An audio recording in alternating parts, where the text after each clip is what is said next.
Hi, my name is Daniel Tian. We'd like to welcome you to this portion of the Pack Expo innovation stage. We're going to be talking a little bit about packaging in HPP, and it's my pleasure to welcome Prem Singh.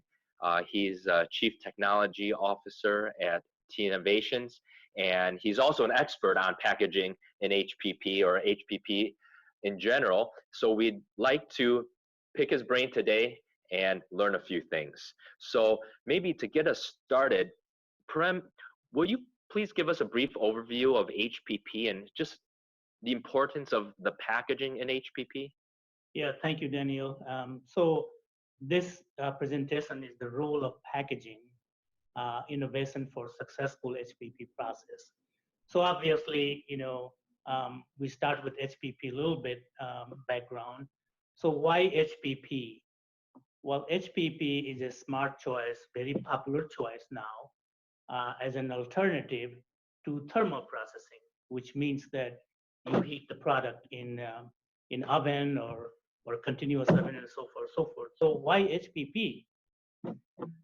Because the HPP, the biggest advantage with HPP is that it keeps the food product wholesome. What that means is that it retains the vitamins, bioactive compounds, and otherwise it will be lost in thermal processing. Also, it kills the pathogen. Shelf life it increased. Taste improvement is also noticed in HPP, especially for beverages. So if you have a thermal process orange juice, it will taste not as good as HPP from my own experience. Also, it contributes to sustainability because it increases the shelf life. And when you increase the shelf life, you are wasting less food because it's lasting longer. And then additionally, it tends to, it lends to new products.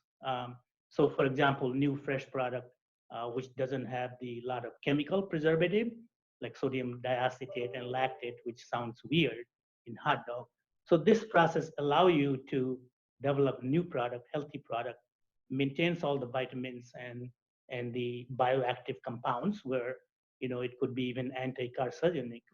And so, and it does reduces the pathogen load. So why HPP? And then we're talking about packaging. So why packaging has to do with HPP? So what is the relevance of packaging in HPP? Well, in HPP, it must be done in finished packages. Why is that? Because the way HPP works, that you have a big tube filled with water, and then the water is compressed by mechanical means. So you can't put just the food, throw in the tube with the water. So it has to be done in finished packaging. So then that's why the packaging is important. And then we will talk about we got the HPP, we got the packaging. What is the relationship with those two? What is the interaction between those two? So we'll talk about that, and then we will talk about what is the factor that one should consider for successful packaging before and after HPP.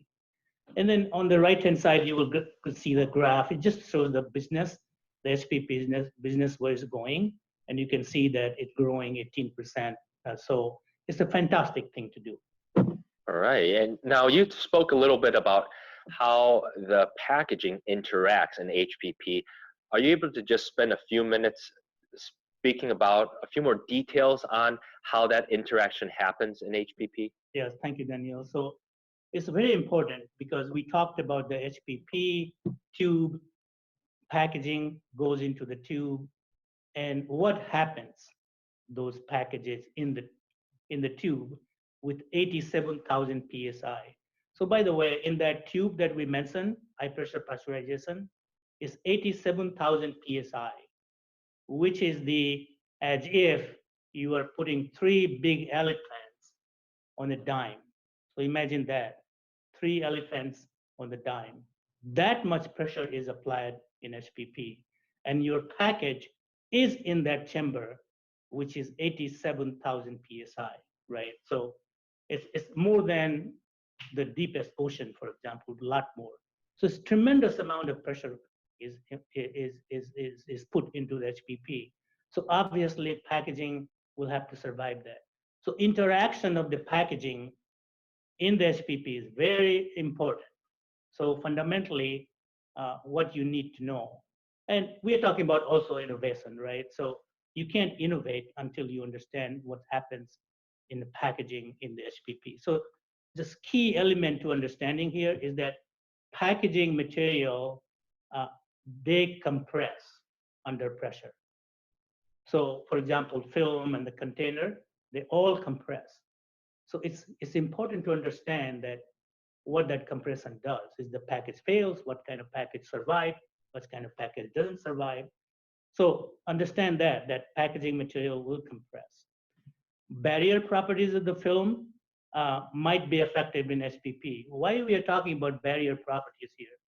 Because the food products, what you want to do that your food products you protect from oxygen going in, especially those products which is the high in lipids or high in fat. They can oxidize if we allow the oxygen to go into the product. So so understand that, barrier property. So we get a lot of question that what happens to my barrier film in HPP? Good news is that, for example, EVOH, which is one of the best barrier, it performs better after HPP.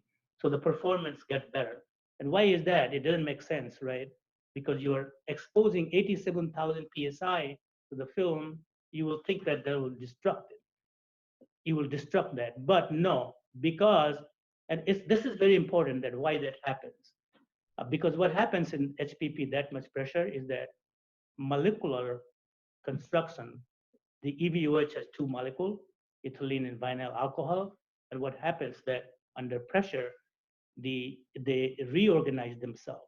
So imagine like that barrier property is like, it has the crystalline nature and it has the what is called amorphous nature. So it's a big technical word, but you can imagine spaghetti and sauce mixed together, right? So spaghetti will be crystalline and your sauce will be like amorphous.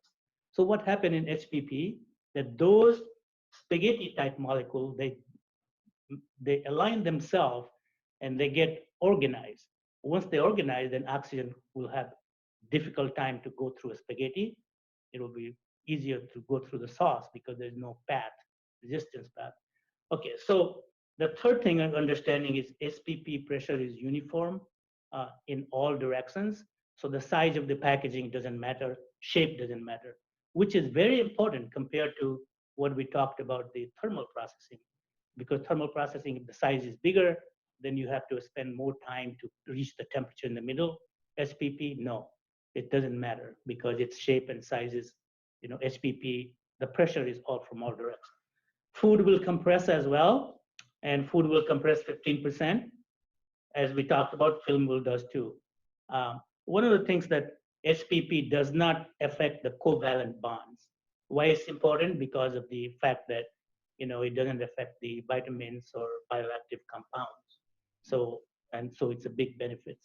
Minimum air in the product and the package is necessary, and we will talk about a little.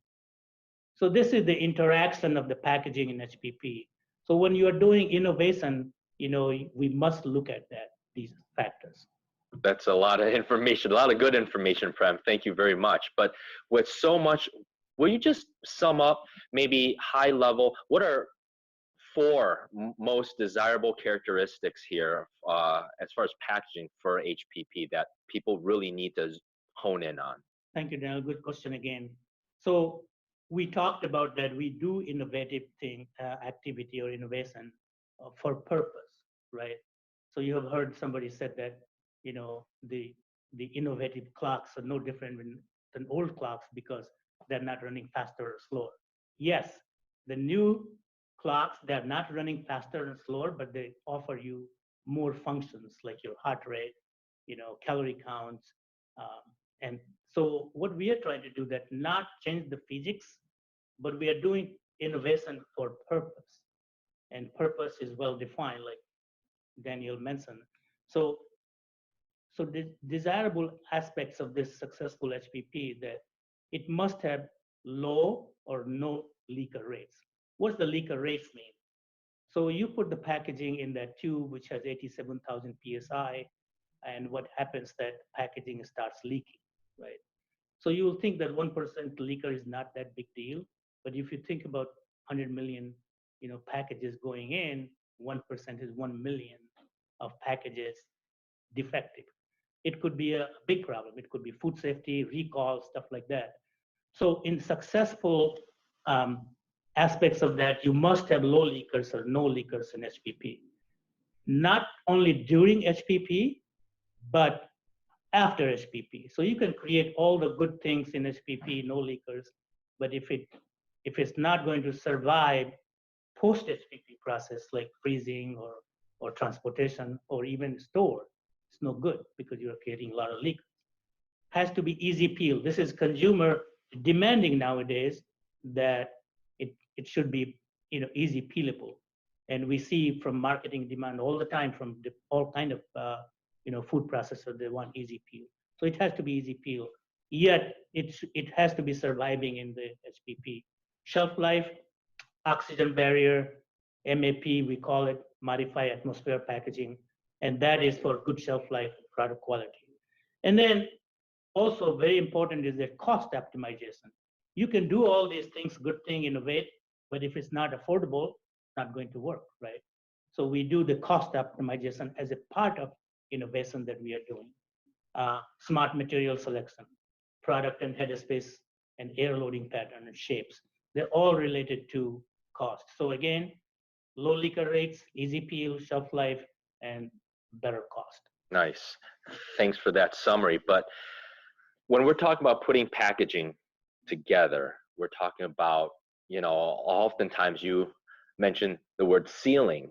And with sealing, the sealant layer is very important, right? For the success of the packaging through HPP. Are you able to talk about that a little bit, Prem? Yes, and before thank you again, Daniel. But before I do that, one thing we want to mention that we talked about in a slide is smart material selection, what that means.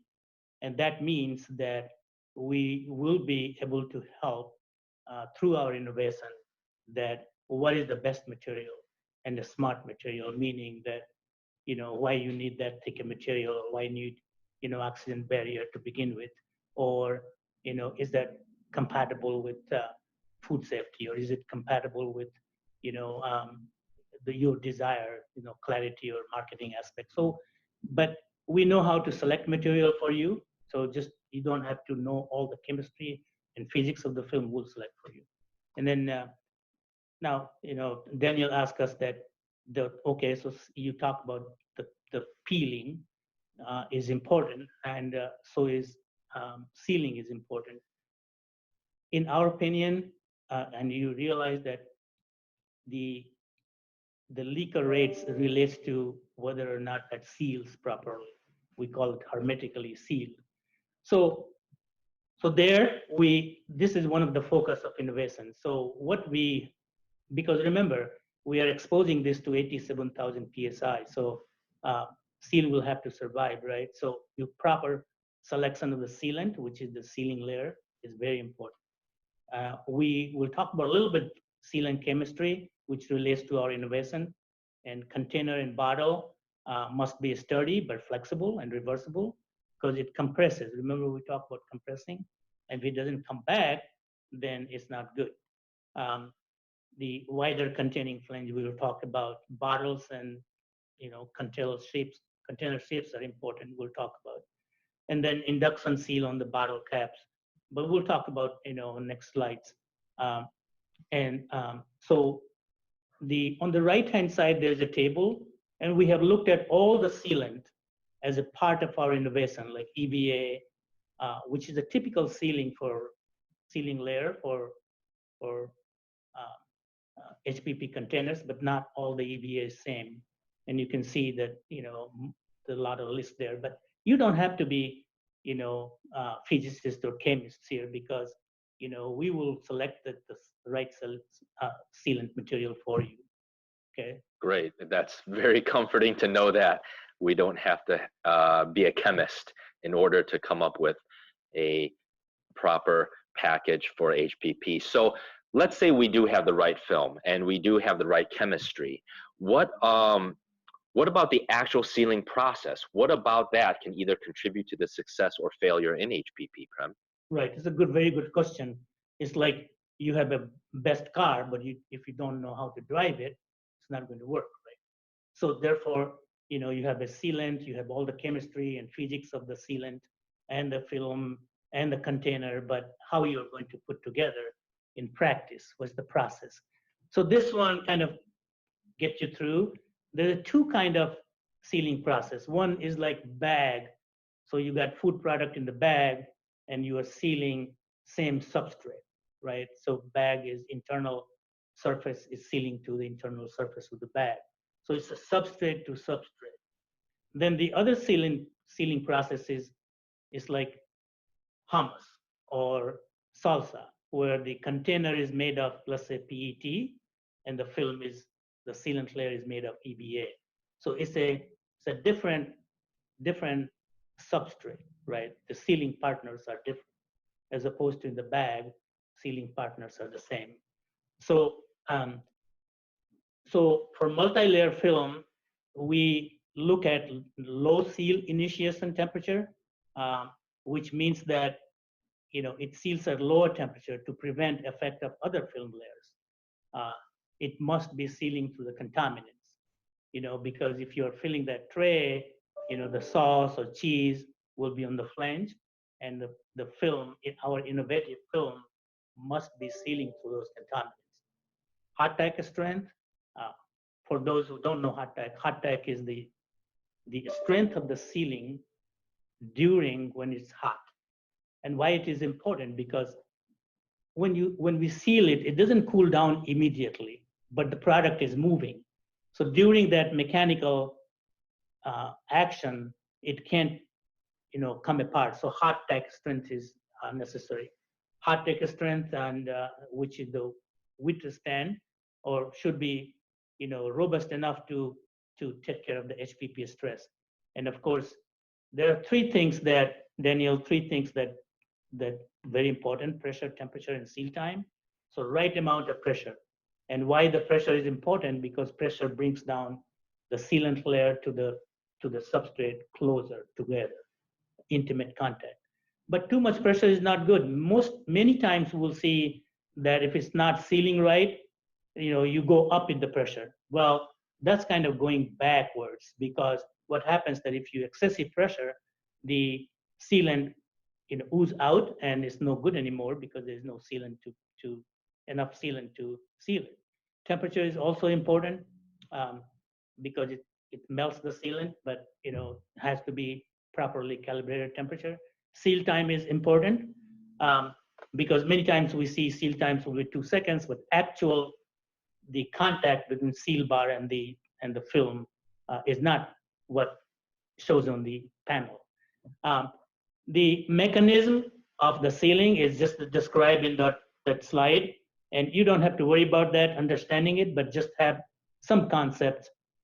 Any sealing, no matter bag or container, can be divided into 3 parts: wetting, diffusion, and interfacial chain entanglement.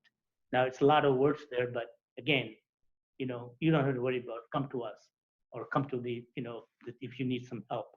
And we can calculate even diffusion rate mathematically, and we go deeper, as you can understand. So again, all these important, but there are people that will help you, including us. Appreciate that discussion, Prem. It's interesting because a lot of people feel that the more pressure, the better, but that's not always the case. No, it is not. All right. So now I noticed you spoke about innovative films in HPP. Do you have any data showing how some of these films are unique? Yes, good question. Actually, we have developed a innovative film. I mean, we can talk about all these innovations and physics and chemistry of the packaging in HPP, but where's the proof, right? And have we done that? Yes, we have. And on the second slide, so you will see that um, we have two graphs there, and the left-hand side of the graph is the innovative film. And we compare kind of, we wanted to see that what we innovated is actually working. So we took a couple of films in the industries which was designed for HPP, and you can see that on the left-hand side, we seal that to what is called PET trays. It's a clear, very popular trays. And then you can see the lower two graphs, they score lower in strength as opposed to innovative film, which is top. You can see significantly, right? And so anybody can make a lock seal, what we call very strong seal, but that's not what consumer wants, right? Consumer wants easy peelable. Not every ladies at the house, are bionic women, so they need to be easy peel, but yet strong enough that survive in HPP, right? And so this film was peelable, still scored very high. So we said, okay, PET is fine, but what about CPET, which is the other container type? CPET is the black, crystallized PET. And lo and behold, you can see again, it's the same performance. So in other words, it's a stronger seal than other film there. And we were not surprised because this is the innovative film that we developed. And you can see again that, the top is our film, which is higher strength, with still peelable. So now I understand, I can see the chart where the Teinnovation seal film outperforms um, the other in industry leading HPP films maybe, but these two charts, one's labeled as PET, one's labeled as CPET. Are these two different films then, Pran? No, it's a very good question. You are absorbing, smartly. It's a good question. No, this is the same film. It's very important to understand that. Is that the producer don't want 3 or 4 or 5 kind of films for different substrates. So if I have a PET, I don't want the film for PET. I don't want a film for CPET. I don't want a film for other containers. So this is the same film. This is the beauty of this innovative film, that same film seals to those PET and CPET. Is that it? Or are there more substrates it seals? No, actually, it's amazing. And people call it magic film for this reason, that it seals to PET, it seals to CPET, it seals to polypropylene, it seals to paperboard, it seals to PLA, it seals to what is called PSM that we get involved with. It has surprisingly, it has sealed to ceramic. So it's very important that you imagine one film seals to all those substrates, no matter they're called magic film. And one thing we want to point out that it's not only seals to all kind of containers, it seals strong, surviving in HPP is peelable, and it allows you to run your equipment at different temperatures. So margin of error is larger. So people love it. So again, this seals to all kind of substrate, easy peel, survive in SPP with no leakers or very low leakers, and then also seals through contaminant. It allows a lot of margin of error.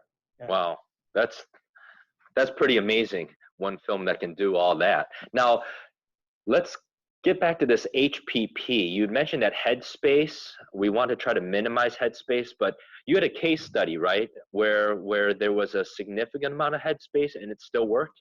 Yes. So this is the innovative film. We wanted to test it at very adverse conditions, and not everybody will have, the headspace requirement.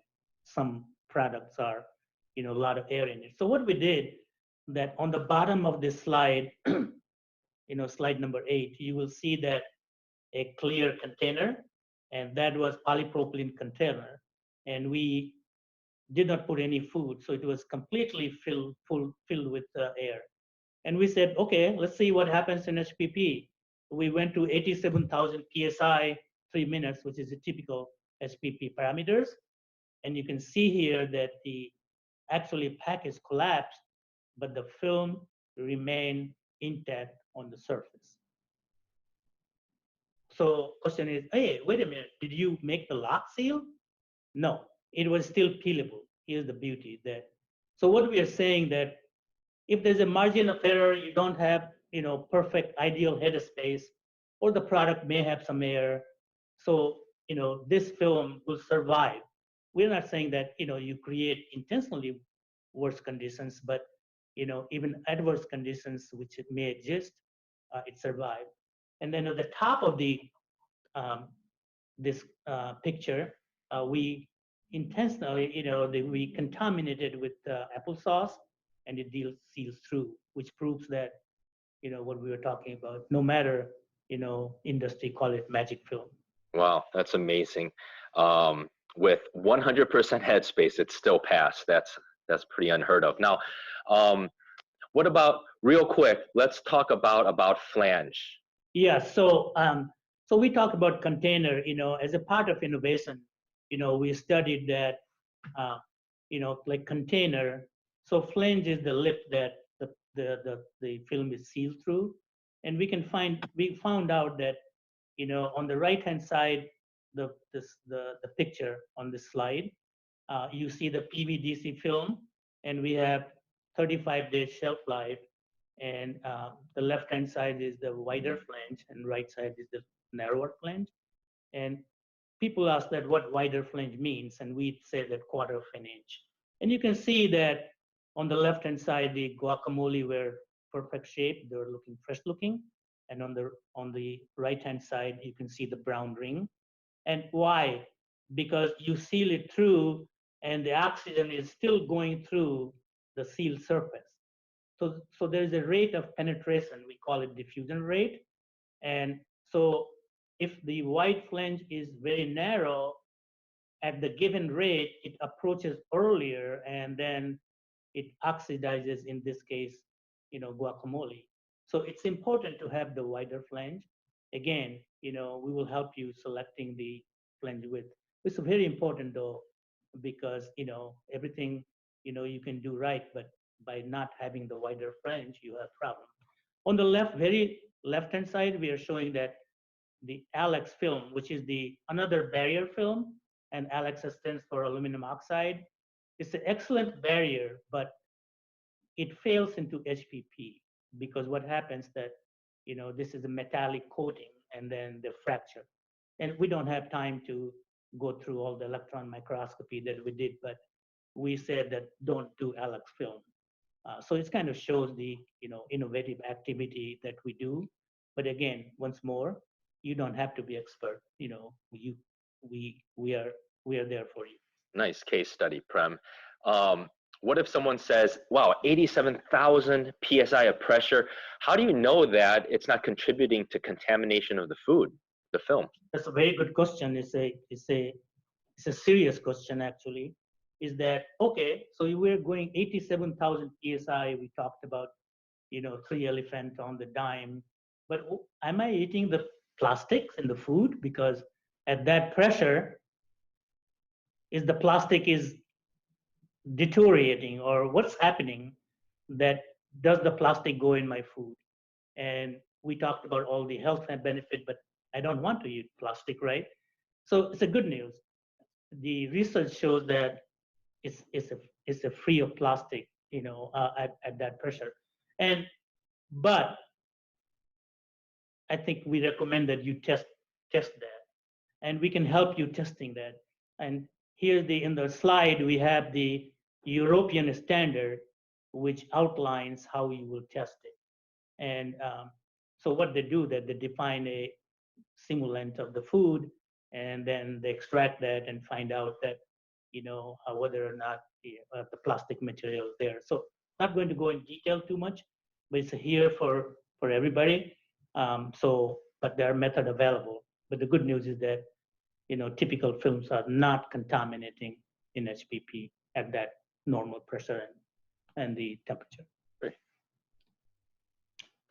Hey, Daniel, thank you for all the questions, but I'm going to ask you a question. All right. I think that you did a case study that you reduce the leakers from tremendous leaker to almost no leakers. And it was just the not understanding a lot of chemistry stuff, but it was simple stuff. But you did that. Can you tell us, please, about that a little bit? Yeah, sure. I mean, there's a lot of factors that go into whether a process is successful or unsuccessful in HPP. And so we really want to evaluate all these factors. One of them that I just want to spend a moment to highlight is HPP loading pattern. The basket that goes into HPP, oftentimes people just randomly load it up to capacity as much as they can, because they figure, well, we're talking about 87,000 PSI anyway. Does it really matter how we load it? Well, what we have found is in many applications, it actually does.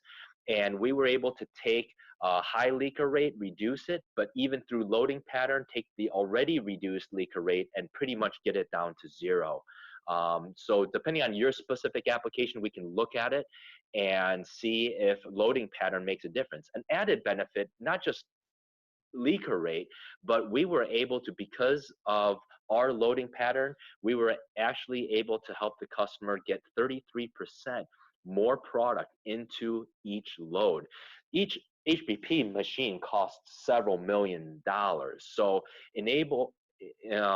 so by us being able to increase the capacity by 33%, what a value that is. That's fantastic. And so if somebody wants, Daniel, that they will send the video of the loading pattern, and we can look at and can say that it's not optimal, right? We can give suggestions, absolutely. That's great. That's great.